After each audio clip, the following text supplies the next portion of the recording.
janvier. Fais tout ce que tu peux. Or, il y a diversité de dons, mais le même esprit. Il y a aussi diversité de ministères, mais le même Seigneur. Il y a aussi diversité d'opérations, mais le même Dieu qui opère tout en tous. 1 Corinthiens 12, de 4 à 6. Ce ne sont pas les hommes qui possèdent en apparence les plus grandes capacités qui ont le plus de succès dans certaines professions. Le Seigneur utilise des hommes soi-disant moins capables. Ils ne sont peut-être pas éloquents, mais s'ils sont connectés à Dieu, il les bénira richement. Leurs paroles directes et solides, venant directement du cœur, ont une grande valeur et sont appréciées par le Seigneur. Que ceux qui sont liés au service du Maître ne se tournent pas vers les hommes de plus grande capacité pour qu'ils fassent le travail à leur place. Dieu se tient derrière celui qui fait de son mieux. Que chaque ouvrier compte sur sa puissance et il agira sur le cœur de ceux pour qui l'ouvrier œuvre.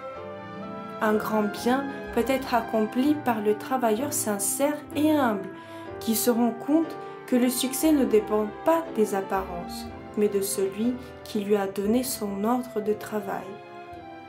Dieu désire qu'un moule différent soit placé sur son travail, que les hommes aillent travailler confiants dans le Seigneur et il ira avec eux, convainquant et convertissant les âmes. Un travailleur peut être un bon orateur, un autre un bon écrivain, un autre peut avoir le don de la prière sincère, sérieuse et fervente, un autre le don du chant, un autre peut avoir un pouvoir spécial pour expliquer la parole de Dieu avec clarté.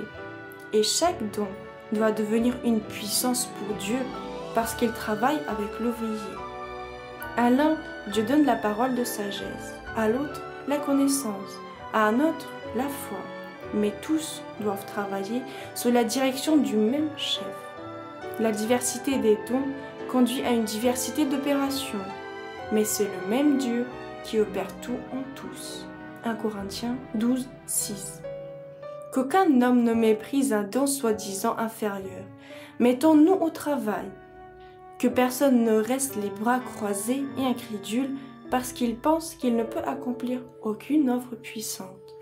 Cessez de regarder au moins, regardez à votre chef. Dans la sincérité, la douceur et l'amour, faites ce que vous pouvez.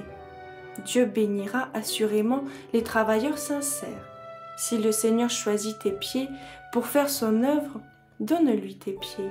Avec tes pieds, tu peux partir à la recherche des âmes. Lettre 1, 18 janvier 1902, à l'ancien et à Madame Haskell, qui était engagée dans l'évangélisation des villes.